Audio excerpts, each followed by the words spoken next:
Selamat malam teman-teman sekalian, para peserta KKS online yang saya kasihi. Selamat berjumpa kembali sesudah beberapa lama saya vakum dari tempat ini. Semoga pertemuan kita kembali selalu memberi semangat bagi setiap orang untuk terus mencintai kitab suci, warisan ilahi yang bagi kita adalah pedoman iman. Seperti biasa kita mengawali pertemuan kita dengan doa. Mari kita berdoa. Dalam nama Bapa dan Putra dan Roh Kudus. Amin. Amin. Firman-Mu ya Tuhan, pelita bagi kakiku dan terang bagi jalanku, sebab Engkaulah jalan, kebenaran, dan hidup. Kami percaya bahwa penyelenggaraan-Mu menuntun kami dari waktu ke waktu, sehingga kami boleh terus mendalami firman-Mu, warisan suci-Mu, yang menuntun kami untuk memahami rencana keselamatan-Mu, memahami firman-Mu, terutama firman yang menjadi manusia, sehingga kami boleh menuruti kehendak-Nya, menjadi pribadi yang lebih pantas untuk bersaksi tentang kerajaan-Mu. Berkatilah pertemuan kami malam ini, berkatilah juga teknologi yang kami pergunakan agar melayani rencana-Mu sendiri. Semoga setiap peserta dimanapun kami berada, Kau berkati, Kau berikan kesehatan jiwa dan raga dan kerinduan untuk selalu mencari kehendak-Mu. Kiranya pertemuan kami ini menjadi sumber sukacita dan kekuatan untuk terus berkarya di tengah dunia bagi kerajaan-Mu. Kemuliaan kepada Bapa dan Putra dan Roh Kudus. Seperti Seperti pada pada permulaan, permulaan, sekarang sekarang, selalu, selalu, dan sepanjang dengan sejarah. segala abad. Amin. Baik teman-teman sekalian, tanpa membuang waktu, mari kita serahkan forum kepada Romo Yonas yang akan membawakan presentasi materinya pada malam ini. Romo Yonas, dipersilakan. Baik, terima kasih Aurel, Bapak Ibu sudah bergabung. Kita lanjutkan eh, pendalaman Kitab Keluaran bab 20 dan Ulangan bab 5 tentang Dekalog. Dan malam hari ini adalah pertemuan terakhir eh, mengenai Dekalog. Jadi dua perintah 9 dan 10 yang akan kita dalami pada malam hari ini. Baik. Jangan mengingini istri sesamamu dan jangan mengingini milik sesamamu secara tak adil. Jadi kalau kita ingat pengantar, ini adalah rumusan demi tujuan kateketis dari Santo Agustinus. Kalau kita lihat ya, itu ada satu ayat yang dibagi menjadi dua ya. Jadi malam ini kita bicara tentang satu ayat ini. Jangan mengingini rumah sesamamu, jangan mengingini istrinya, hambanya laki-laki atau perempuan, lembunya atau keledainya, atau apapun milik sesamamu. Kitab Ulangan bab 5 itu eh, menambah satu kata yang tidak ada dalam keluaran, yaitu ladangnya. Dan itu yang akan menjadi eh, pendalaman mengapa rumah sesama dan hamba laki-laki di bawah itu dan seterusnya itu dijadikan satu. Padahal meloncati satu larangan yang lain, yaitu jangan mengingini istrinya. Baik, kita refresh. Ya, kenapa Gereja Katolik membagi satu ayat ini menjadi dua perintah? Pertama-tama harus kita ingat ya bahwa teks asli kitab suci itu tidak ada ayat, tidak ada bab, karena ditulis dalam perkamen papirus untuk menghemat maka ditulis semuanya rata. Ya, pembagian bab dan ayat itu kerjaan para ahli. Oke. Begitu juga dengan penomoran, dekalog itu tidak disebut satu, dua, tiga, empat, dan seterusnya. Ya, dan juga Allah tidak menyebut itu, bahwa ini perintah pertama, kedua, ketiga. Kecuali nanti pada Keluaran 4:28, itu Tuhan memang menyebut ke-10 firman. Oke. Karena sesungguhnya kalau kita hitung, itu ada 14. Ya, 14 perintah, 14 larangan dari Keluaran 20 dan Ulangan 15. Jadi siapa yang membagi? Bapak-bapak gereja lah yang membagi. Ya, Santo Agustinus, ya, Irenaeus, ada Origenes dan lain-lain, dan pembagian mereka juga berbeda-beda. Nanti bisa dilihat di bagian pengantar. Oke. Jadi gereja Katolik itu mengikuti penomoran yang dibuat oleh Santo Agustinus termasuk pembagian dua perintah dari satu ayat. Keluaran 20:17 dibagi menjadi dua perintah. Apa alasan Agustinus? Ya, kita lihat alasannya itu ada pada tulisannya Questiones in Exodum bagian ke-71, ya, pertanyaan 71. Jadi Agustinus juga memberi eksegese ya tentang kitab Keluaran. Ya, itu yang dalam studi kitab suci disebut pendekatan tradisional. Jadi kita lihat bagaimana bapak-bapak gereja itu membaca kitab suci dan coba untuk menafsirkan. Jadi mari kita baca. Jangan mengingini rumah sesamamu juga dapat dikaitkan dengan hal-hal lain yang dikatakan dalam kitab suci, ya, atau ladangnya, atau hambanya laki-laki, atau hambanya perempuan, atau lembunya, atau keledai, atau apapun milik sesamamu. Selain itu, mengingini istri orang lain tampaknya terpisah dari mengingini hal lain dari orang lain, seperti yang disebutkan di atas. Karena keduanya mulai dengan rumusan, jangan mengingini istri sesamamu, jangan mengingini rumah sesamamu. Kedua perintah dimulai dengan pernyataan jangan mengingini. Tetapi hanya kepada yang terakhir itu yang mengikat hal-hal lain, rumahnya atau ladangnya atau hambanya dan yang lainnya. Semuanya ini tampaknya telah digabungkan dan terangkum dalam satu perintah, tetapi mereka dipisahkan dari perintah itu ketika istri telah disebutkan. Sederhananya begini, kenapa Agustinus membaginya menjadi dua? Argumentasinya adalah rumah sesama itu termasuk segala isinya.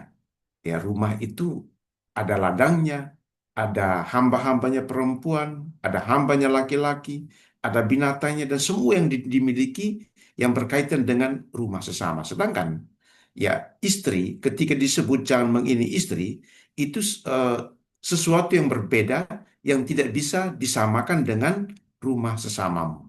Ya, dia sesuatu yang berbeda. Maka Agustinus ya mengaitkan jangan mengingini rumah sesamamu dengan ladang, hamba laki-laki, hamba perempuan, lembu, keledai, atau apapun milik sesamamu. Makanya diambil kata yang terakhir, jangan mengingini milik sesamamu yang isinya ini. Dan ketika nama istri disebut, Agustinus melihat ini sebagai satu larangan khusus ya untuk tidak mengingini istri orang lain. Jadi, eh, jangan mengingini rumah sesamamu termasuk tadi itu hamba, keledai, lembu, dan milik sesama yang lain dalam arti umum. Keduanya dimulai dengan keinginan, jangan mengingini, tetapi sasarannya berbeda. Ya, jangan mengingini sesamamu, milik sesamamu itu berkaitan dengan keinginan untuk memiliki harta orang lain atau keinginan akan milik orang lain. Sedangkan jangan mengingini istri samamu itu berkaitan dengan keinginan daging. Nanti ada kaitan dengan perintah ke-6. Jangan berzina.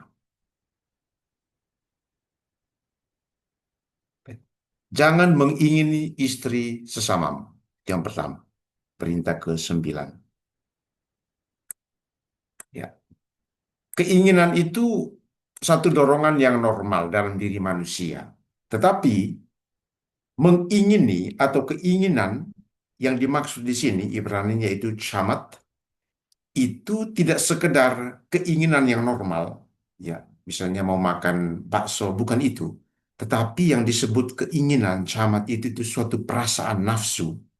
Jadi ada unsur nafsu termasuk birahi yang sangat kuat yang melawan pikiran manusia yang kemudian bisa menjurumuskan orang ke dalam dosa.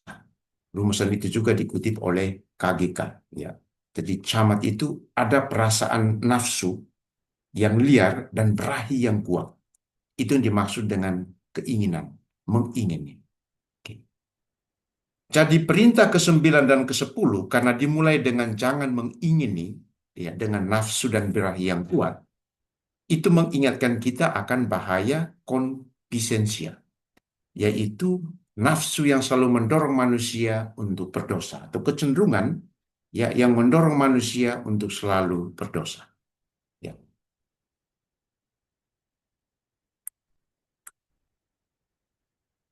Dengan demikian, jangan mengingini, dimulai dengan jangan mengingini, maka perintah ini memiliki dua perhatian, yaitu satu bahwa pada hawa nafsu, yang kedua pada perbuatan jahat. Tapi kedua-duanya itu saling berkaitan. Hawa nafsu, karena keinginan itu disertai oleh hawa nafsu, yang kemudian merongrong orang atau mendorong orang untuk mulai merancang kejahatan. Jadi hawa nafsu dan perbuatan jahat. Santo Paulus menulis keinginan daging berlawanan dengan keinginan roh, dan keinginan roh berlawanan dengan keinginan daging. Jadi ya, semua yang dipenuhi dengan nafsu itu adalah daging, sementara yang dikuasai oleh Roh Kudus itu adalah keinginan roh. Ya. Sebagai akibat dari dosa asal, kon- kon- konkupisенsi atau kecenderungan berdosa itu bawaan dari setiap manusia dan perlu dilawan dengan kehidupan doa dan pengendalian diri yang kuat. Seperti kata Paulus, hiduplah oleh roh dan kamu tidak akan menuruti keinginan daging. Karena camat itu artinya keinginan disertai dengan hawa nafsu, ya, untuk berbuat yang jahat. Karena keinginan itu pertama-tama berkaitan dengan pikiran, ya, maka senjata paling ampuh untuk mengalahkannya adalah dengan mengendalikan pikiran liar sebelum ia menuntun kepada keinginan dan perbuatan jahat. Paulus dalam surat-suratnya itu pakai kata kekang yang biasa dipakai untuk kuda karena pikiran dan perbuatan hawa nafsu manusia itu liar, perlu dikendalikan dengan keras. Jadi kalau kita mau lihat uh, kecen- kecenderungan manusia untuk berdosa itu atau ya itu melalui tiga tahap. Yang pertama itu dari pikiran jahat, yaitu rasa puas atas ide-ide liar dan buruk. Ada yang pikiran jahat itu rasa senang. Ya. Lalu kemudian melalui masuk ke hawa nafsu, itu apa? Mulai merencanakan untuk melakukan dosa, lalu kemudian berbuat dosa, yaitu perwujudan dari pikiran jahat dan hawa nafsu liar. Jadi tiga tahap itu. Maka benar, saya mengaku itu dimulai dari ya pikiran, ya pikiran pertama-tama. Kita lihat dosa di Taman Eden juga pertama-tama mereka mau berpikir seperti ingin menjadi seperti Allah. Ya, jadi dari pikiran. Pikiran jahat, hawa nafsu jahat, dan perbuatan dosa. Nah, dosa Raja Daud adalah contoh dari ketiga proses ini. Pikiran, hati yang jahat, lalu kemudian perbuatan yang jahat. Mari kita lihat. Ya, di 2 Samuel 11, 2-4. Itu satu contoh bagaimana hawa nafsu itu ya yang menyerang pertama-tama pikiran, lalu kemudian nyata dalam dosa, itu bekerja. Tadi dosa Raja Daud itu contoh dari ketiga proses ini. Yang pertama itu apa? Daud melihat Batseba yang sedang mandi, lihat cantik dan dia mulai pikirannya mulai liar. Lalu proses yang kedua, karena mulai liar, dia mulai mencari cara, merancangkan dalam hati. Bagaimana mendapatkan Batseba? Ya, ketika suaminya Uria itu sedang berperang dan ditaruh di depan, yaitu cara busuk udah hatinya itu. Ya. Lalu yang proses yang ketiga adalah perbuatan dosa, Daud menduri Batseba. Itu contoh dari keinginan ya, yang jahat karena hawa nafsu dan berahi yang liar.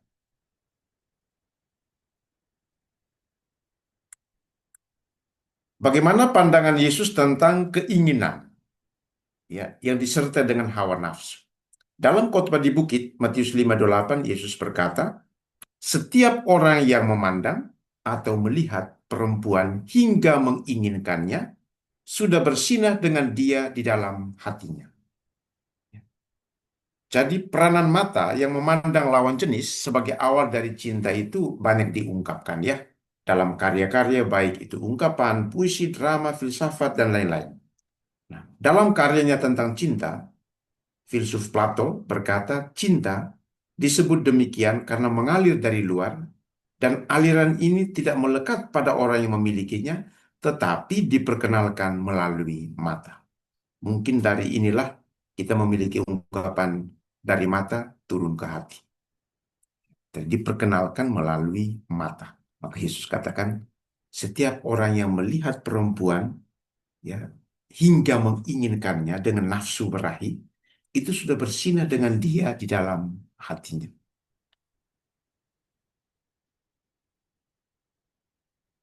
Jadi menginginkan, kalau bahasa Ibrani tadi syamat, ini menginginkan Yunaninya itu epitumeo, itu bisa berarti ganda, bisa berarti melakukan atau mengamankan sesuatu yang menunjuk pada hal-hal baik.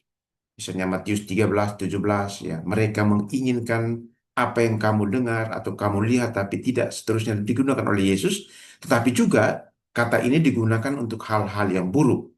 Tetapi dalam konteks Matius 5:28, Yesus menggunakan kata ini menginginkan dalam arti yang negatif, yaitu bagaimana seorang laki-laki memandang seorang perempuan dengan penuh hawa nafsu dan ingin memilikinya.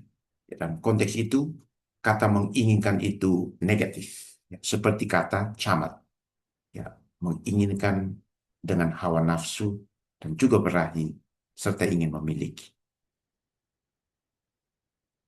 Jadi dari cara kerja dari Matius 5:28 kita mengetahui cara kerja keinginan dengan hawa nafsu. Tadi kalau kita lihat ayatnya ini, ya, hanya tadi memandang, menginginkan, hatinya.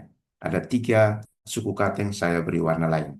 Dari situ kita tahu cara kerja keinginan dengan hawa nafsu. Ya, menurut Matius 5:28 ini. Kekuatan mata yang memandang, lalu dari mata, ya, mulai timbul keinginan dalam hati yang disertai oleh hawa nafsu.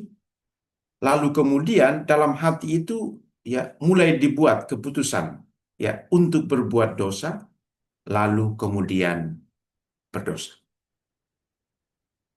Di mata, ya, kemudian hawa nafsu, mulai timbul keinginan, keinginan itu kemudian mulai nimbang-nimbang dalam hati, mau nggak ya, mau nggak, lalu kemudian dosa. Itu skemanya, cara kerjanya. Jadi dalam khotbah di bukit, Yesus memperdalam dan memperluas sumber dosa, yaitu dosa bukan baru terjadi ketika perbuatan salah itu sudah kelihatan, bukan, tetapi sudah terjadi bahkan ketika seseorang memiliki keinginan dalam hati yang tersembunyi yang dikuasai hawa nafsu, sebab hawa nafsu itu adalah sumber perbuatan asusila. Jadi bukan ketika berdosa baru itu dikatakan dosa, tapi dalam hati yang tersembunyi, keinginan yang sudah dikuasai oleh hawa nafsu dan birahi itu sudah dosa. Ya, karena dari hati itulah sumber perbuatan asusila. Yesus katakan, ya, dalam hati timbul pikiran jahat, pembunuhan, persinahan, percabulan, pencurian, kesaksian palsu, dan hujat. Jadi dalam hati, keinginan dan nafsu itu sudah dosa dalam hati. Itulah perluasan dan pendalaman sumber dosa oleh Yesus. Karena dosa sudah mulai dari dalam hati, maka, ya, nilai yang perlu kita miliki dalam kaitan dengan jangan mengingini dalam hubungan dengan seksualitas adalah menjaga kemurnian hati. Seseorang dikatakan memiliki kemurnian hati ketika ia memiliki cara pikir yang baik dan suci yang sesuai dengan kehendak Allah dalam banyak hal, terutama tentang seksualitas manusia. Dalam kaitan dengan ayat ini, ya. Yesus mengaitkan orang yang memiliki kemurnian hati, termasuk bagaimana dia berpikir yang baik tentang seks, tentang lawan jenis, dengan kerajaan surga. Berbahagialah orang yang suci hatinya, karena mereka akan melihat Allah dalam kerajaannya. Ya, siapa yang akan melihat Allah? Yang hatinya suci, yang tidak dipenuhi dengan keinginan-keinginan yang syarat dengan hawa nafsu birahi, termasuk dalam seksualitas manusia. Rasul Paulus dengan katanya yang lain itu mengatakan bahwa orang-orang yang pikiran dan hatinya itu dikuasai oleh percabulan, ya, perzinahan, itu tidak mendapat bagian dalam kerajaan Allah. Jadi sama dengan kata-kata Yesus ya. Tidak melihat Allah, tidak akan duduk dalam kerajaan Allah. Itu bagian yang pertama. Ya, jangan mengingini istri sesama. Perintah yang ke-10 adalah jangan mengingini milik sesamamu secara tak adil. Jadi yang perlu kita ingat adalah keinginan camat itu adalah satu dorongan dari dalam yang dipenuhi dengan hawa nafsu dan bahkan hasrat seksual dengan tujuan untuk memiliki. Ya. Jadi bukan dalam arti yang biasa. Jangan mengingini rumah sesamamu, hambanya laki-laki atau perempuan, lembunya atau keledainya, atau apapun milik sesamamu. Jadi perintah ke-10 ini mengacu pada tempat di mana sesama tinggal. Karena konteksnya itu diberi pertama-tama untuk membaca pertama orang-orang Yahudi, maka yang dimaksud ya adalah tanah perjanjian yang menjadi milik Allah yang telah diberikan oleh Allah kepada mereka sebagai warisan abadi, menjadi milik. Maka mereka tidak boleh saling merampas tanah itu, karena masing-masing dipercaya ya untuk memiliki tanah itu sebagai warisan dari Allah.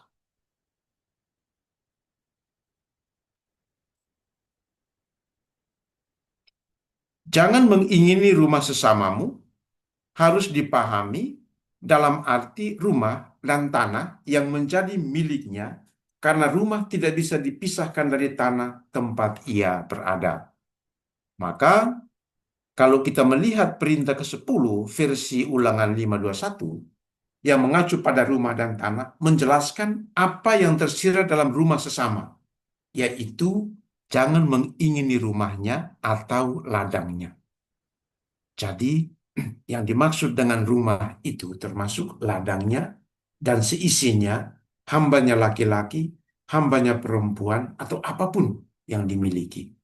Itulah juga menjadi alasan kenapa Agustinus kemudian memisahkan satu ayat ini menjadi dua perintah yang berbeda.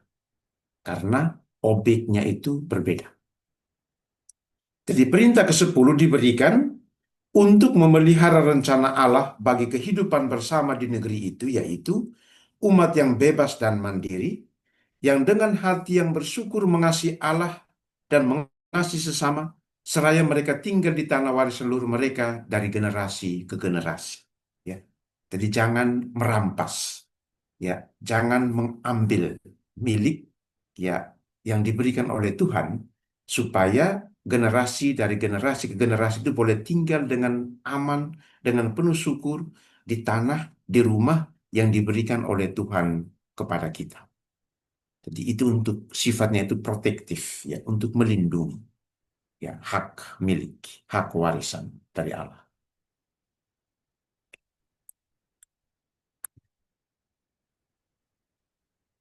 Lebih dari menginginkan tanah, rumah ya atau hak milik apapun dalam kitab Musa, bahkan keinginan nafsu untuk menggeser batas tanah saja sudah merupakan dosa dan itu dikutuk oleh Tuhan. Ya. Terkutuklah orang yang menggeser batas tanah sesamanya. Ya, karena nafsu untuk memperluas ya tanahnya maka ya dia menggeser batas ya. Itu tidak pernah puas. Ya, selalu mau lebih besar, lebih besar.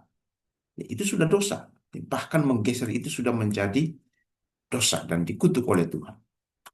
Nah, hamba dan lembu itu dijadikan sebagai satu paket dengan jangan mengiringi rumah sesamamu atau versi kateketis kita dari Agustinus, jangan mengingini harta sesamamu, itu satu paket dengan seisi rumah karena lembu, hamba, ya tanah itu dipandang sebagai sumber daya ekonomi sosial. Jadi mereka tidak dipandang bukan dari daya tarik seksual seperti jangan mengingini istri orang lain, tetapi sebagai aset sosial ekonomi. Itulah kenapa dipisah dalam uh, pembagian kita. Jadi perintah ke-10 diberikan untuk melindungi harta milik, karena harta milik itulah yang memungkinkan sesama untuk mencari nafkah dari tanahnya, menjaga kebebasan dan status sosialnya, serta mempertahankan kepemilikan atas warisannya. Ya, tanah ini bisa jadi masalah ya. Orang bisa berperang ya sampai habis-habisan karena itu ya bukan hanya soal untuk mencari nafkah, tapi itu juga menunjukkan status sosial dan warisan. Nah, kalau sudah sampai status sosial dan warisan, ini akan menjadi lebih sulit dari sekedar mencari nafkah. Jadi itu alasan kenapa Tuhan membuat perintah yang berupa larangan jangan mengingini ya harta milik sesama.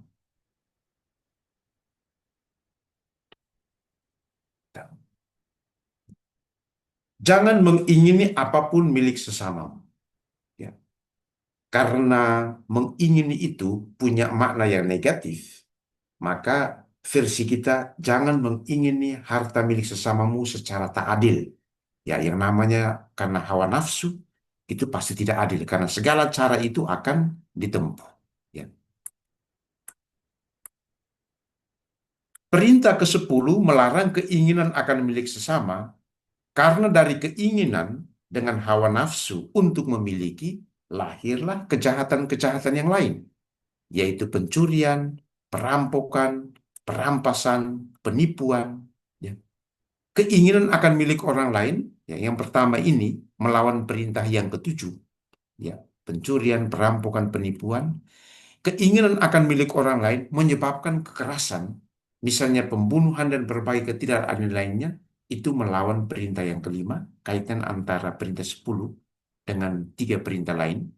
Keinginan akan harta dengan nafsu itu menjadikan orang menjadi penyembah berhala dan kemudian meniadakan peran Allah dalam hidup, itu melawan perintah yang ya satu, dua, perintah satu, dua, dan tiga. Oke, jadi Allah itu dianggap tidak ada, maka ya kekayaan yang didapat dengan penuh kenafsuan itu, nafsu itu dijadikan sebagai berhala baru. Dan Paulus juga menyebut bentuk-bentuk berhala baru dalam suratnya. Di berhala yang disebut Paulus itu kadang lebih berbahaya daripada tuduhan menyembah patung.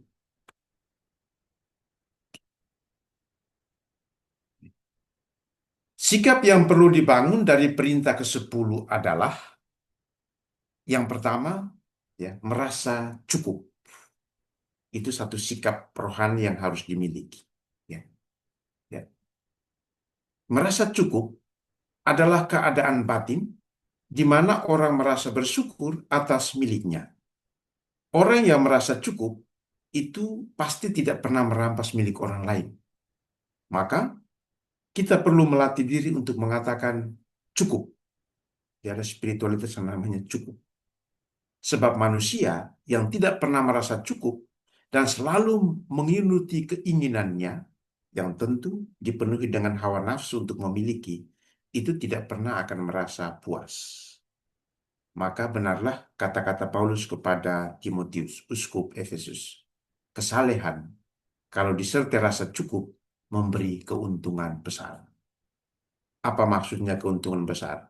Ayat selanjutnya, 7, itu Paulus jelaskan. Orang itu dibebaskan dari perkelahian, dari iri hati, ya, dari penipuan, dan lain-lain sebagainya. Ya, jadi ya, harus ada rasa cukup. Ya, itu sikap yang pertama. Juga berlaku untuk perintah ke-9. Ya, harus merasa cukup. Satu kisah dari 2 Samuel bab 12 ke 20 kalau tidak salah, ya. Ketika Nathan uh, ingin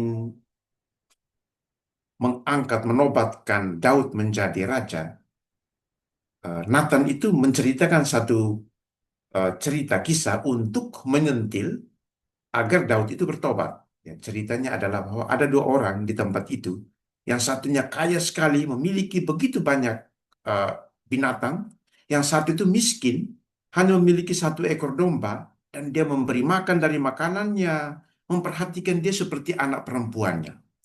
Tetapi ketika satu tamu datang ke rumah orang kaya yang memiliki banyak binatang, orang kaya ini merasa sayang, ya tidak rela untuk eh, memberikan satu ekor kambing domba ya bagi tamunya itu. Maka apa? Dia mengambil satu-satunya kambing domba milik orang miskin itu. Sebenarnya Nathan itu mau menyindir Daud. Kamu sudah punya istri, kok tidak puas? Ya kenapa masih ambil Bathsheba? Dan ayat berikutnya kan bicara tentang Bathsheba. Dan dengan cerita itu Daud bertobat. Ya, kok kenapa tidak cukup? Ya, kenapa harus rampas Bathsheba? Ya, istri Uria. Ya, boleh dibaca nanti di 2 Samuel. Jadi harus ada cukup. Kalau tanpa kecukupan, rasa cukup ini, kita akan menjadi orang yang rakus.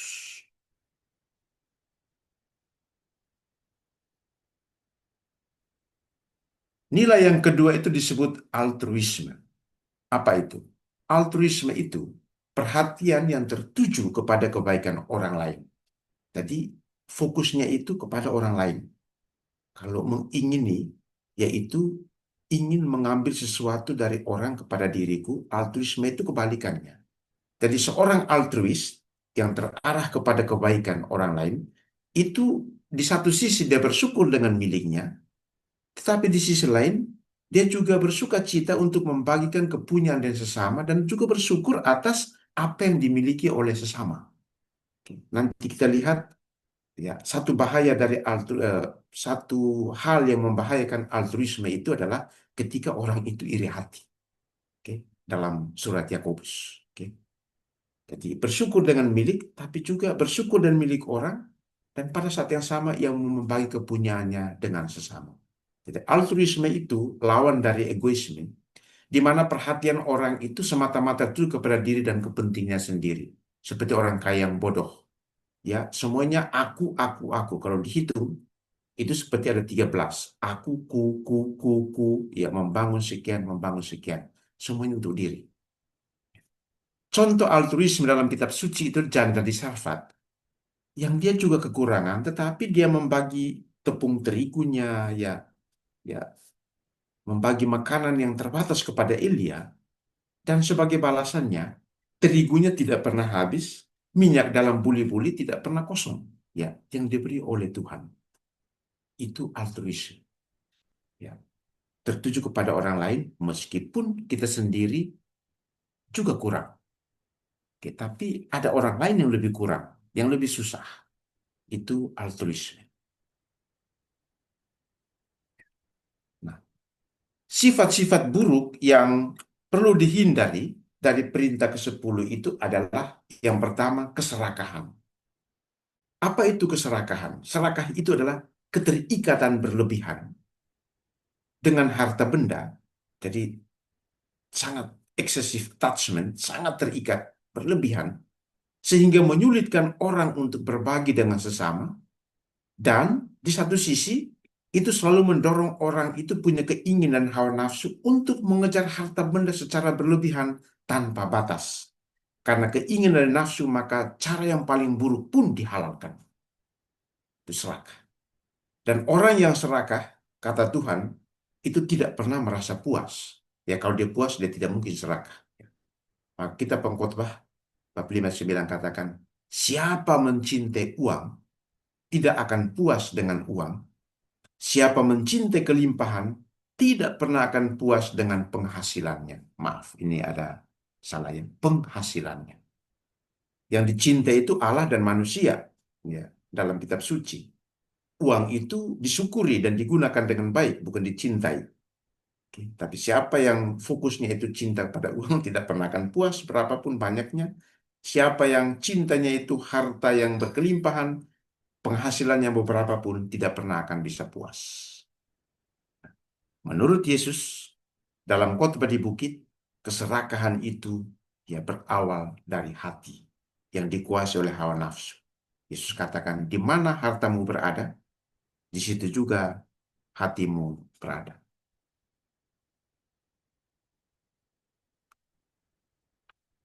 Keburukan yang kedua yang perlu dihindari dari perintah 10 adalah iri hati. Iri hati adalah perasaan sedih benci, tidak suka atas kesuksesan atau keberuntungan orang dan harta milik orang lain. Itu iri hati. Ya, sedih, benci, tidak suka dengan pencapaian orang, kesuksesan orang, dan juga termasuk harta milik orang. Ya. Iri hati, menurut Agustinus itu dosa setan. Ya. Menurut Gregorius Agung, ya dari iri hati itu seperti satu sumber kejahatan. Itu sumber kejahatan. Dari iri hati itu muncul macam-macam aliran perbuatan jahat. Dengki, mulai fitnah sana sini, mulai hujat orang sana sini. Lalu kemudian kalau orang gagal itu senang, ya. Dan kemudian kalau orang itu memiliki pencapaian keberuntungan, dia merasa sesal. Menurut Gregorius Agung, ya. Itu sangat benar. Jadi, menurut surat Yakobus, iri hati itu sumber kekacauan dalam diri orang yang memeliharanya pertama-tama, sumber konflik dengan orang lain, dan juga sumber segala macam perbuatan jahat yang lain. Kita lihat dua ayat ini. Di mana ada iri hati dan mementingkan diri sendiri, di situ ada kekacauan dan segala macam perbuatan jahat. 3:16. Jadi kekacauan itu sudah merusak orang yang memelihara iri hati. Dia kacau sendiri. Ya, orang yang sukses, ya, yang punya keberuntungan baik, tenang-tenang, tapi yang melihat dengan rasa iri hati yang besar itu sudah kacau dalam dirinya sendiri. Ya, dan karena kacau dalam diri maka dia akan merancangkan segala macam perbuatan yang jahat. Yakobus katakan lagi, dari mana datangnya perkelahian di antara kamu? Kamu mengingini sesuatu, ya, dengan mengingini tadi itu, epofima, dengan hasrat dan nafsu yang jahat, tetapi tidak memperolehnya.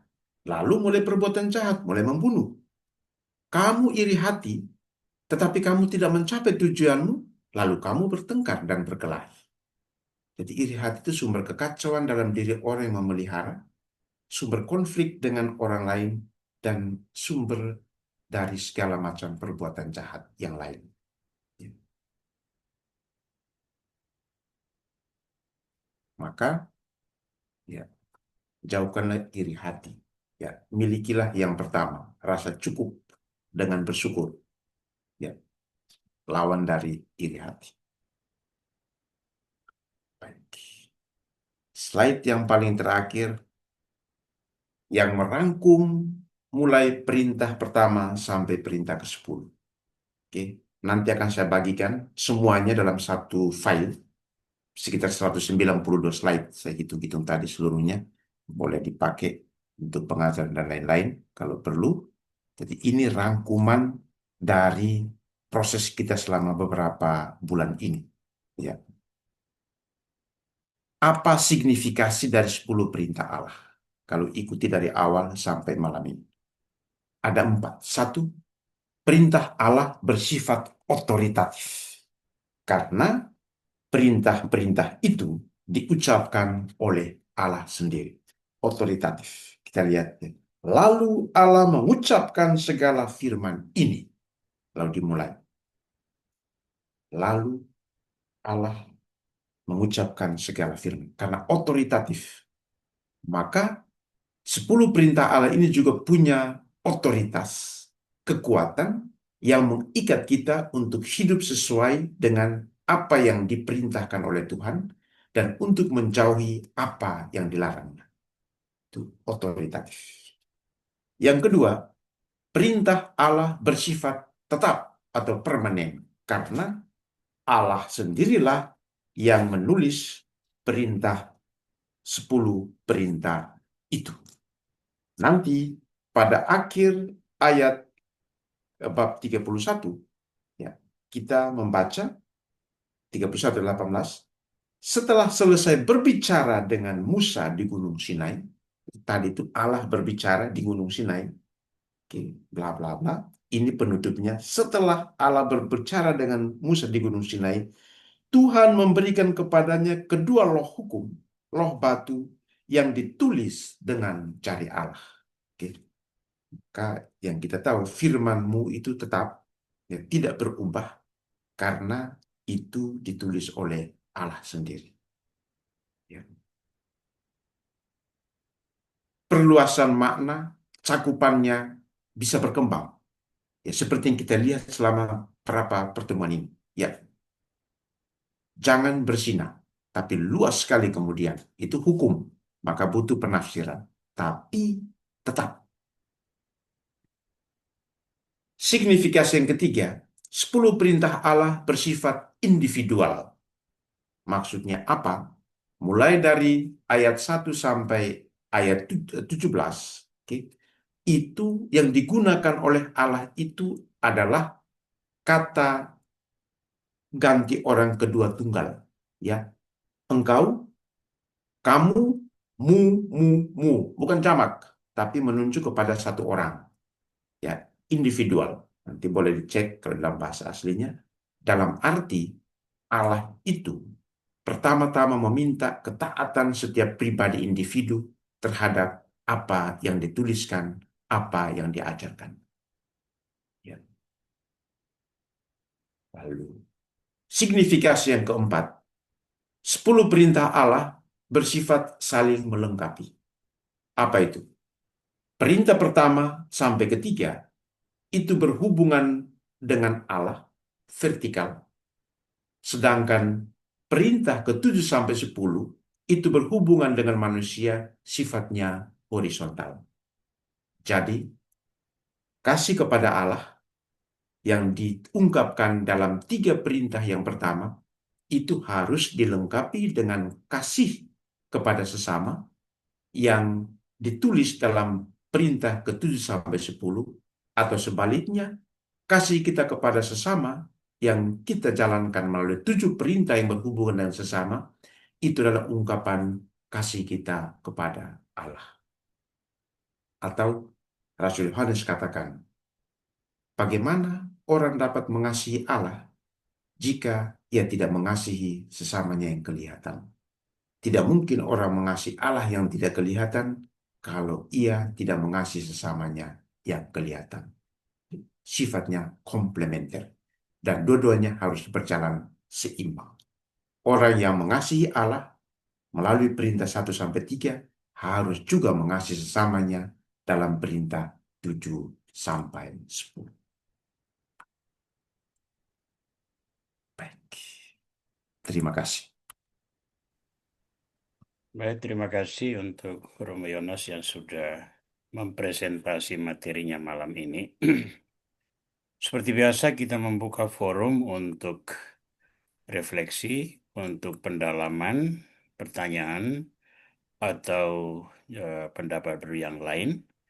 Silakan saudara-saudara yang ingin mengajukan pertanyaan atau menyampaikan pandangan yang berbeda, silakan buka kamera, lalu apa atau angkat tangan, kode angkat tangan, dan nanti bisa juga dikirim melalui chat kolom chat atau melalui WA Group. Nanti bisa akan ditampilkan kepada seluruh peserta. Saya persilakan, mungkin ada yang mau menyampaikan pandangan-pandangan tertentu.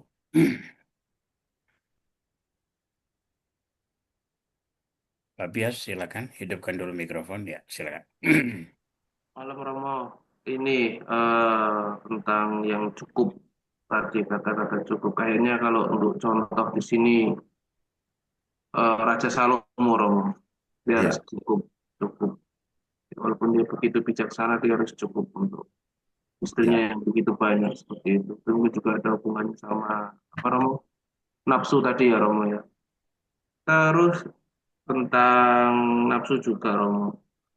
Tapi bukankah Tuhan Yesus sendiri begitu dekat dengan wanita-wanita yang dianggap ya yang tidak baik waktu itu Romo. Mohon tanggapannya Romo. Terima kasih. baik ya. Jadi Bapak Pias kita kembali ke kata camat itu ya. Ya, Ya, itu bukan keinginan yang normal dalam arti saya mau makan. Oke, bukan itu. Tapi kata itu jangan mengingini dengan hawa nafsu. Oke, sekarang ke Tuhan Yesus. Apakah Tuhan Yesus itu bergaul dengan perempuan-perempuan, ya para pelacur, itu dengan penuh nafsu? Tidak kan? Jadi, ya, maka Yesus katakan ya, siapa yang melihat perempuan memandang dengan mengingininya, kata yang sama juga dipakai dalam bahasa Ibrani, dalam arti, wah, begitu lihat, lalu kemudian mulai timbul macam-macam ya, pikiran, lalu itu dosa. Ya, tapi kalau ada dalam orang-orang yang berdosa, tapi pikirannya biasa, itu tidak dosa. Saya mau kasih contoh yang lain ya, Bapak Pias. Waktu awal saya praktek frater di Kalimantan Barat, kita mandi itu sama-sama di sungai laki-laki perempuan. Ya. Dan laki-laki hanya pakai celana dalam, ya. Yang wanita-wanita pakai kain seperlunya. Dan bersama anak-anak putri asrama, ya, yang jumlahnya begitu banyak anak-anak SMA. Ya memang betul ya, saya akhirnya menyadari. Saya sebagai orang baru, awalnya itu memang harus diakui. Selain malu, pikiran kemana-mana. Tapi untuk orang Dayak, yang mungkin Ilin ada di sini ya, yang dari itu biasa. Tapi lama-lama, ya setelah hampir 1 tahun, saya juga terbiasa sampai sekarang kalau saya kembali ke sana. Mandi biasa.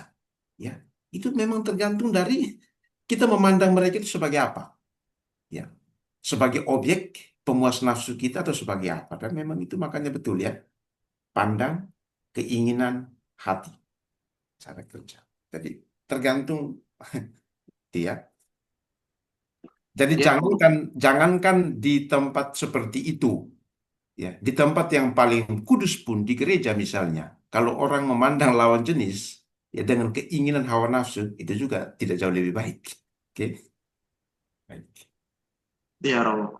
Nggak, maksud saya tentang Tuhan Yesus itu, dia dekat dengan wanita-wanita itu bukan dalam arti dia mengasihani, maksud saya. Persis. Justru kata yang sebaliknya digunakan, berbelas kasih, ya, splagnisomai. Itu dua kata yang sangat bertolak belakang. Kalau satu memandang dengan hati yang penuh nafsu, Yesus ya kata yang sebaliknya ya splagnisomai, yang jangan dia tergerak hati oleh belas kasihan bukan oleh nafsu. Oke, yang diterjemahkan. Oke, tergerak oleh belas kasihan. Oh iya, makasih Romo. Jadi dari asal katanya, ya itu memang harus belajar. Asal jauh jauh sekali bedanya ya. Kalau Pak Bapak biasa tahu jauh Makasih sekali, Romo. jauh sekali ya. Oke. Baik, ada pertanyaan dari Pak Sanggam Sihombing ya. Ketika seseorang bisa menduduki jabatan atau kedudukan belum memenuhi syarat, sementara masih banyak orang yang lain yang lebih senior membuat kita tidak merasa senang. Apakah ini termasuk iri hati? Mohon penjelasannya. Ya, Pak Sanggam, secara manusia memang pasti kita merasa tidak senang ya. Ya, dalam arti belum memenuhi syarat, apakah lalu kemudian dia mendapat jabatan atau kedudukan yang lebih baik. Ya, tapi itu secara manusia. Tapi saya berpikir-pikir, kalau kita tetap memendam itu ya terakhir juga kita sendiri yang rusak tuh. Ya. Kita sendiri akhirnya rusak ya. Ingat kata-kata Yakobus itu ya. Kita sendiri akhirnya rusak. Maka mungkin susah, tapi pelan-pelan kita melihat bahwa memang rezeki orang beda-beda ya. Ya, tidak mungkin sama. Ya, dan kita mensyukuri apa yang kita miliki. Ya, terakhir memang harus ke sana. Kita tidak mungkin sama. Ya, rezeki kita beda-beda. Ya, keberuntungan kita beda-beda. Jalan hidup kita beda-beda. Itu aja Pak ya. Di Oke, Pak Sanggam, bagaimana? Oke, ada pertanyaan lain, teman-teman? Pak Sanggam, Terima kasih, silakan. Pastor. ya sama-sama. Terima kasih, Pastor. Ya, Ini Oke, sama-sama. sama-sama kebetulan ya. pas lagi di jalan, Pastor, makanya saya Oke, Oke, matikan oke, oke. video, ya Pastor. hati-hati. Ya. Hati-hati Pak Sanggam ya. Terima kasih, Pastor. Masih ada lain teman-teman yang mau bertanya, saya persilakan. Nah, yang biasa rajin bertanya itu lama-lama saya panggil ini. Pak Horas, mana Pak Horas? Biasa bertanya ini. Siapa lagi? Ah, itu muncul dia, Pak Horas. Saya bukan mau bertanya, Romo. Oh, begitu. Ya, Mau silakan. menanggapi pertanyaan Pak Siombing tadi. Oke, oke, oke. Jadi, kalau menurut pandangan saya sih, ya bisa juga pemikiran Pak Siombing itu, tapi di sisi lain kan kita tidak bisa hanya berpikir satu faktor ya. Dari segi misalnya senioritas, lalu kita yang lebih layak. Contoh di kitab suci kan bagaimana akhirnya Daud yang terpilih. Daud yang anak bungsu itu ya. Iya, Ya, masih banyak panglima-panglima yang berpengalaman tinggi, yang lebih senior segala macam. Dia yang tidak ada pengalaman sama sekali. Ternyata dia yang di. Jadi kalau dari segi pandang manusia mungkin rasional-rasional pemikiran, wah ini harusnya si Anu yang layak kan begitu Romo ya. ya, Ya, ya, tapi rencana Tuhan kan di luar pemikiran rasional kita. Jadi maksudnya ketika teman pun seperti itu, pasti Tuhan punya rencana bagi dia. Mungkin ya dia lebih baik di mata Tuhan atau ada suatu rencana ke depan bagi dia untuk dari Tuhan gitu. Gitu menurut saya Romo. ya, Makasih Romo. ya. Oke, makasih Pak Horas sudah menanggapi panggilan saya. Mungkin ada lagi yang mau bertanya teman-teman sekalian. Oke, sambil menunggu pertanyaan, Pak Teo Hari. eh, Pak Teo Hari, requesitola multiprosesor soal. Oke. Sekarang mungkin Pak Teo Hari mungkin mau tanya sesuatu atau gimana? Mau tanya tentang kebohongan apakah termasuk di dalam 10 perintah Allah ini, Romo? Lalu kaitannya dengan bacaan minggu lalu, yaitu Ya. mengenai dua putra dari Iskak ya, di mana justru akhirnya orang yang berbohong itu menjadi orang pilihan nih, Yakub dan Esau itu. Bagaimana, Oh Romo? ya, baik. Ya, Itu terima kasih. itu tema nih Selasa lalu ya, ke-7 dan ke-8 ya. Ya, Ya, betul. berbohong itu masuk ke perintah ke-8 itu ya. Hal keburukan yang perlu di dihindari dari perintah ke-8 itu pertama itu kebohongan. Ya, ya memang termasuk yang namanya white lie. Ya kalau Pak Tio masih ingat ya, kebohongan putih yaitu hanya untuk menyenangkan orang. Ya, maka para santo itu menasihatkan kita daripada white lie lebih baik diam. Ya, ya.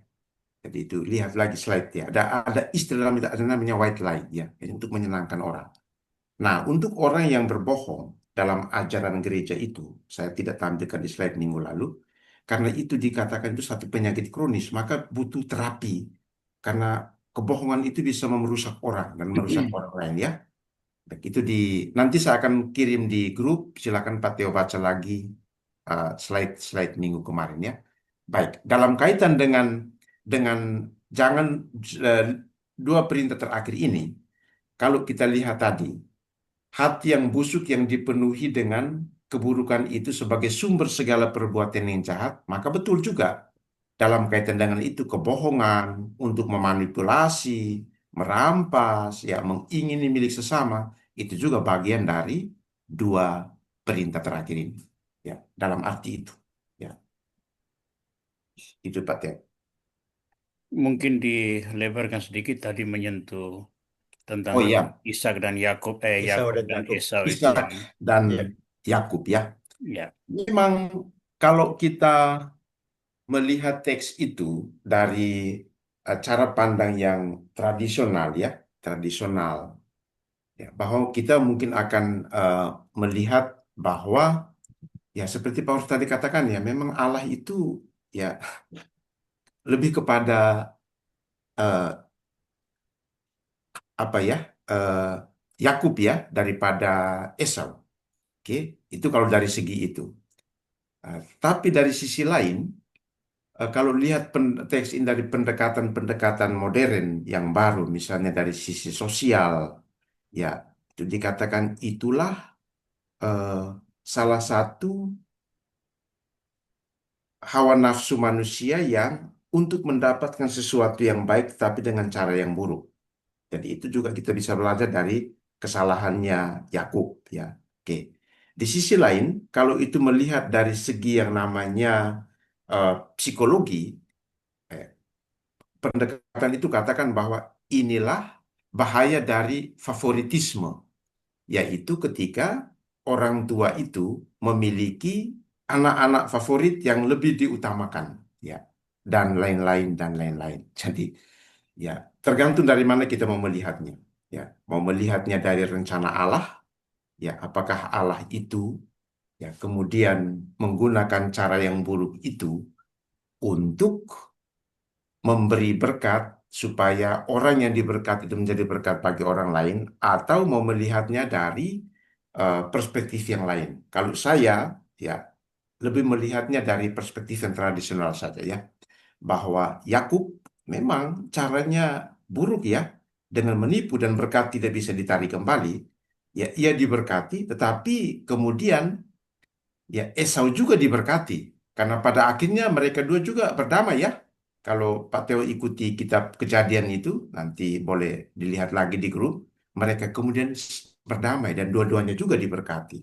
Jadi saya lebih melihat ke ya masing-masing mereka itu ada rencana Allah meskipun dalam perjalanan hidup mereka itu tidak selalu bersih dan lurus ya.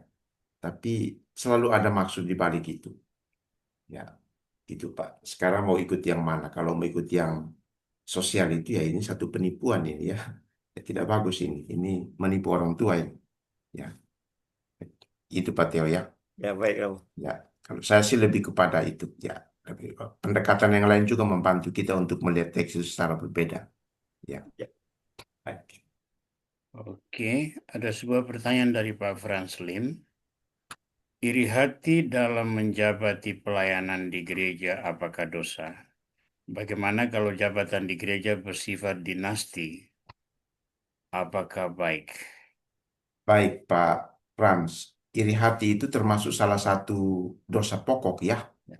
Ya, bahkan kalau kita lihat, bahkan itu lebih berbahaya dari dosa yang lain. Kan bisa kita lihat Agustinus ya, itu dosa setan ya, dosa setanik ya, mengerikan ya. Yakobus katakan itu dari iri hati itu perbuatan yang jahat lain itu muncul. Dan Yakobus juga benar. Jadi jelas iri hati itu tidak pernah bisa menjadi baik. Itu dosa ya, dosa pokok malahan dari 7 dosa pokok. Ya, jabatan di gereja bersifat dinasti. Ya, Yesus tidak pernah menyebut dirinya bos ya. Dia sebut dirinya itu hamba, pelayan, ya diakonos, doulos, dua kata itu yang dipakai. Maka gereja itu bukan satu kerajaan, ya bukan satu dinasti. Maka kita yang menjadi pelayan itu tidak boleh menjadi raja-raja kecil, tidak boleh menjadi ratu-ratu kecil. Oke. Yang harus kita miliki itu adalah semangat doulos.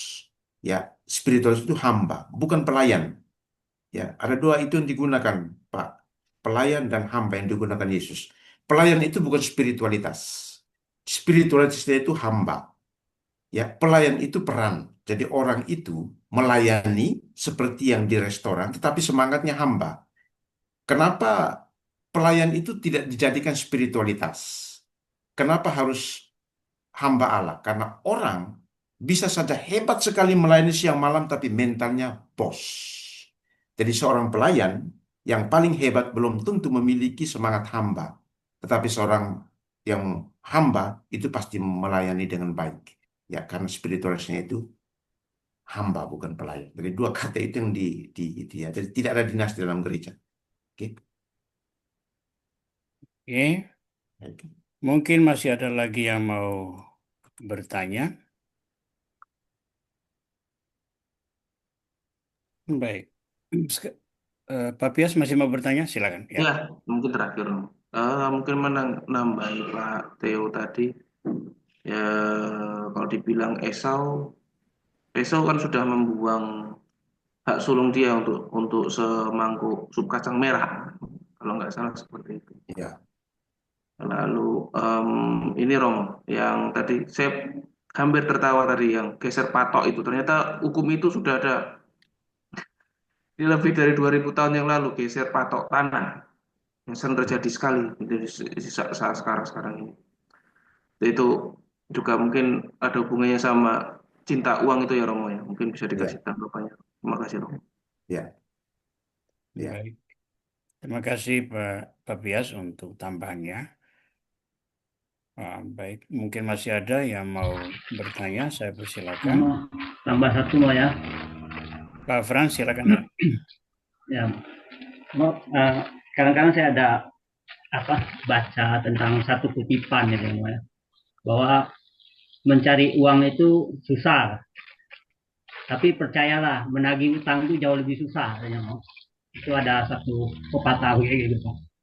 Itu kalau apa, Mo, ya, penghutang itu kalau apa istilahnya nggak apa ya, nggak bersedia untuk membayar itu kira-kira dosa gitu. Gimana menurut Saya kamu? kurang mendengar jelas tadi Pak apa Frans, ungkapan ada itu. suara latar belakangnya apa? Ada televisi nyala atau ada apa?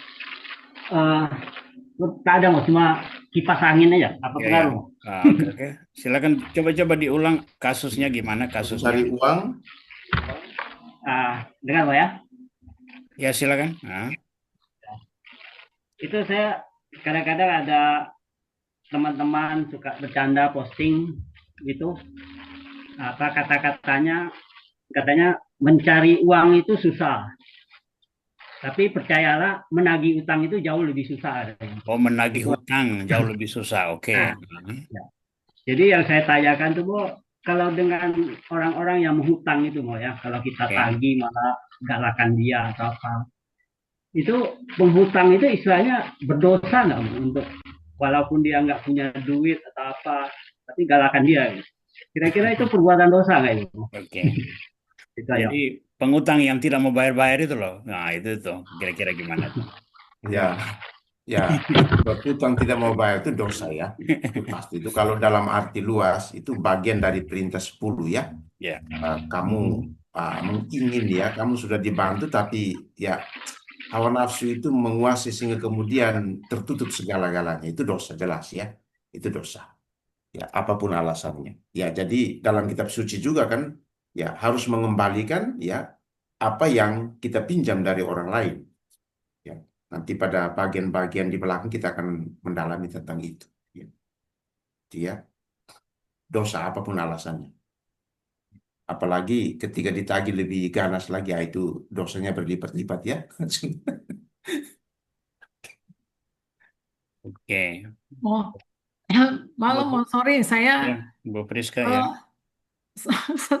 saya off cam ya, maaf ya. Ya, Eh, Mo, kalau kita hubungkan tadi ini apa yang disampaikan Pak Frans. Oke, mungkin yang minjem uang hidupnya mungkin lebih gimana? Dia berpunya tapi dia tidak mau mengembalikan, itu mungkin dosa. ya, Tapi ketika hidupnya juga nggak baik-baik aja, nggak bisa mengembalikan itu gimana, Mo? Itu satu. Kedua, kalau dari posisi kita yang meminjamkan, misalnya ya, eh, kita jadinya nggak damai sejahtera gitu, Mo. Dia nggak kembalikan uang kita, kita nggak jadi nggak apa, jadinya nggak damai sejahtera. Nah, lalu ini sebetulnya seperti apa posisinya? Kan awalnya kita misalnya memberi pinjam dengan sukacita ya, dengan berbelas kasih. Tapi kan ada janji mau kembali. Ketika itu nggak kembali, ya mungkin ada berbagai faktor lah. Mungkin anggaplah memang tidak punya kemampuan membayar, gitu kan ya. Oke, tapi kita kan masih kita sebagai yang meminjamkan. Ya, misalnya kita sudah dengar orang bilang, wah dia nggak mungkin kembaliin lagi, udah terlalu susah hidupnya misalnya. Karena saya pernah ngalamin, mau saya jadinya nggak damai sejahtera, mau orang-orang sampai salah satu tokoh agama bilang, ibu ikhlaskan saja, nanti tingkap-tingkap rezeki akan terbuka gitu kan ya. Saya baru dalam hati gini, ya Tuhan suruh mengikhlaskan gitu. Kita cari uangnya ke tapak peran tadi setengah lumayan sulit gitu kan ya. Terus orang pakai uang kita terus nggak kembali suruh ikhlaskan gitu kan ya. Gimana gitu kita nggak damai sejahtera? Apakah kita jadi ikut dosa gitu atau gimana? Terima kasih. ya. Baik, Bu. Saya menjawab dari pengalaman cukup banyak umat tentang hal ini ya, yang sharing ke saya dan macam-macam ya. Jadi ada dua ya, itu yang saya ingat ya. Hampir sama pengalaman mereka. Yang pertama, sebelum mereka meminjamkan, mereka itu harus memastikan dulu bagaimana keadaan orang itu. Misalnya, ada orang yang benar-benar butuh. Oke. Ada orang yang sebenarnya tidak butuh tapi gaya hidupnya boros. Kita lihat, ya itu salah satu kecenderungan buruk dari perintah ke-7 ya. 2 beberapa pertemuan lalu. Oke. Nah, kalau memberikan kepada yang betul-betul butuh, ya, itu kita berbuat baik. Tapi kalau ya kita memberikan kepada orang yang sebenarnya tidak butuh, tetapi gaya hidupnya seperti itu, kita itu sedang membuat dia itu ya masuk dalam keburukan yang lain. Itu satu. Ya, yang kedua, yang mereka selalu bilang sama saya begini, ya supaya enak kedua-duanya, maka sebelum meminjamkan uang atau apalah itu, mereka tanya, ini hutang, pinjaman, atau bantuan sejak awal. Ya, saya kira menarik ya. Kalau pinjaman berarti kamu punya kewajiban untuk mengembalikan. Tapi kalau bantuan, ya kamu tidak usah kasih kembali. Memang saya mau bantu kamu. Jadi jelas. Ya. Itu yang mereka sharing ke saya. Dan itu yang saya bisa bagikan ya. Ya. Ini pinjam atau bantu. Ya memang awalnya seperti Bu Friska bilang ya. Kita hutangkan tapi pada akhirnya dia tidak bisa bayar lalu mau bagaimana? Ya cukup banyak juga yang kemudian setelah melalui proses yang panjang karena nominalnya besar. Ya saya tahu nominalnya besar. Kemudian ya Romo saya mau bagaimana? Kalau saya terus menyimpan ini saya juga sakit berpuluh-puluh tahun. Pada akhirnya saya ikhlaskan. Itu pilihan paling terakhir. Tapi mungkin pengalaman dari teman-teman ini juga bisa menjadi inspirasi ya. Betul, betul. Karena soal uang ini bisa merusak banyak hal ya, termasuk persaudaraan ya. Ya. Ada yang sama sekali memang tidak mau meminjamkan.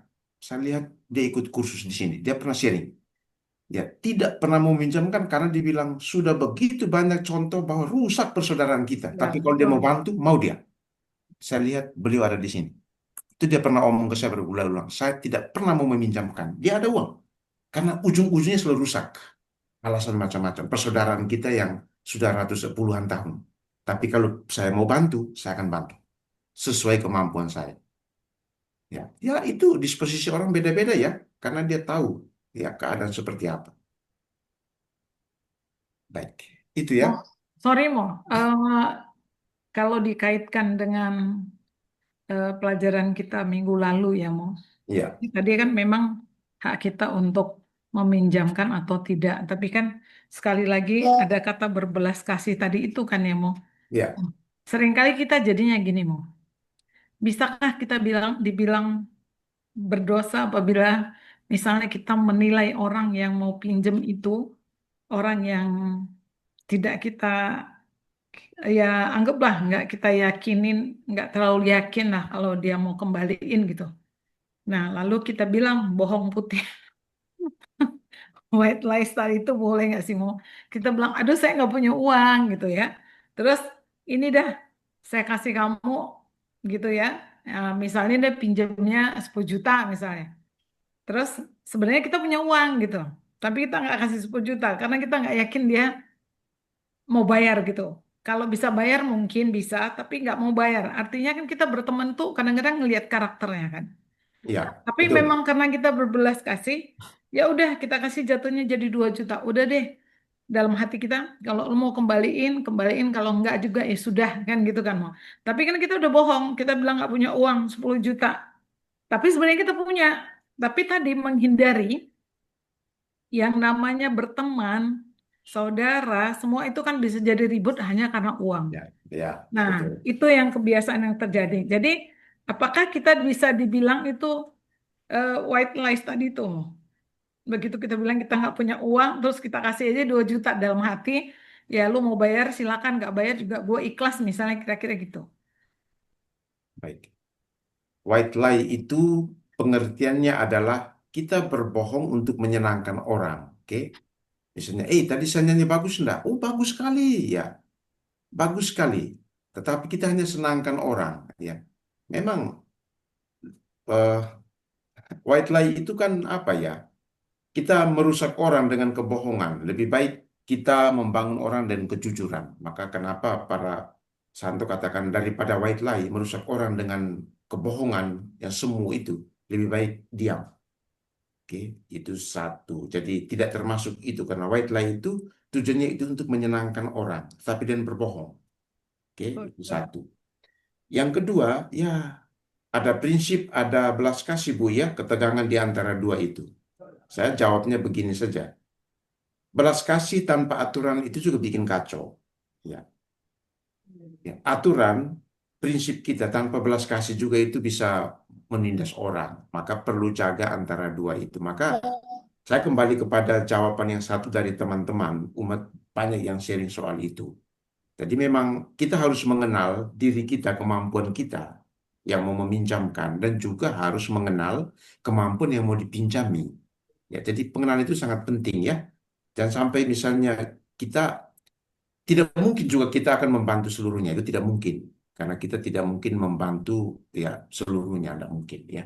Kita harus tahu juga kekuatan diri kita harus tahu juga kekuatan orang yang kita pinjam. Nah, nanti ujung-ujungnya kan di situ kan ributnya kan. Ya, Betul. ya, maka pengenalan itu penting. Maka saya kembali ke jawaban yang pertama yang sharing dari begitu banyak umat tentang hal ini.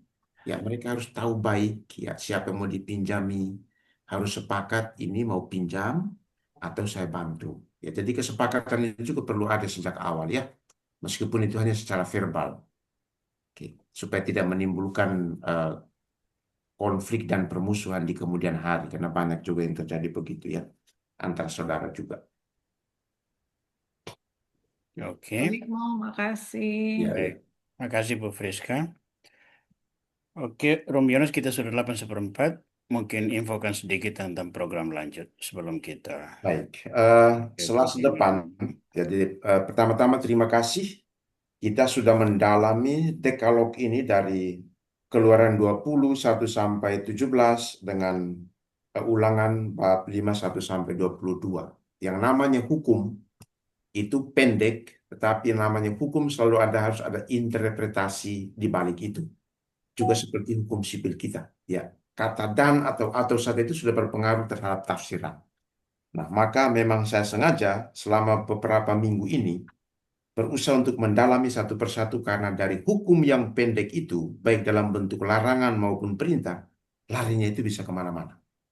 Ya, itulah firman yang hidup. Dan terima kasih atas kebersamaan kita selama hampir 8 kali pertemuan ini. Nah, slide semuanya akan saya bagi di grup, sudah saya simpan. Ya, seluruhnya mulai dari pengantar sampai pertemuan malam ini. Silahkan dipakai, dibaca. Lalu minggu depan, Selasa depan, kita akan mulai berbicara tentang hukum-hukum yang lain dalam kitab Keluaran. Oke. Karena ini hukum-hukum yang sangat perjanjian lama, maka saya masih membuat modulnya supaya lebih memudahkan kita untuk melihat hukum-hukum itu secara besar. Oke. Ya, apa prinsip di balik itu dan seterusnya. Jadi itu untuk Selasa depan. Tema-temanya akan diumumkan sebelum waktunya. Baik, itu dari saya. Baik, terima kasih teman-teman sekalian untuk pertemuan malam ini. Kita bersyukur atas presentasi dan juga atas semua pertanyaan yang sudah diajukan untuk memperkaya pendalaman, juga menghidupkan suasana, sekaligus juga kiranya mendorong kita untuk tetap bertekun di dalam pendalaman yang kita selenggarakan sudah selama bertahun-tahun ini.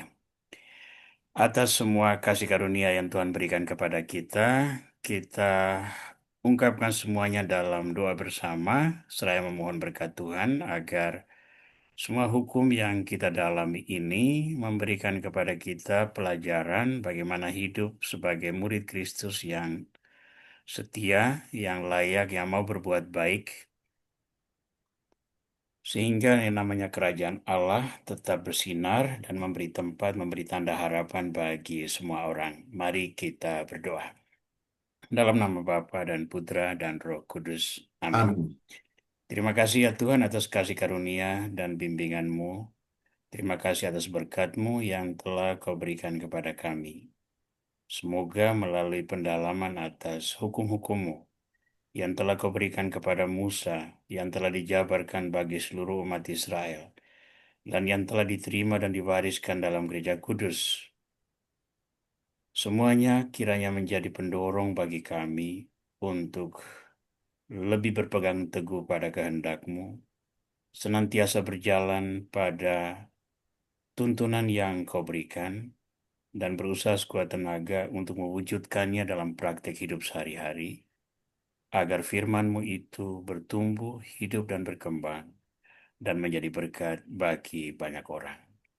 Untuk semuanya ini kami mengucapkan syukur kepadamu.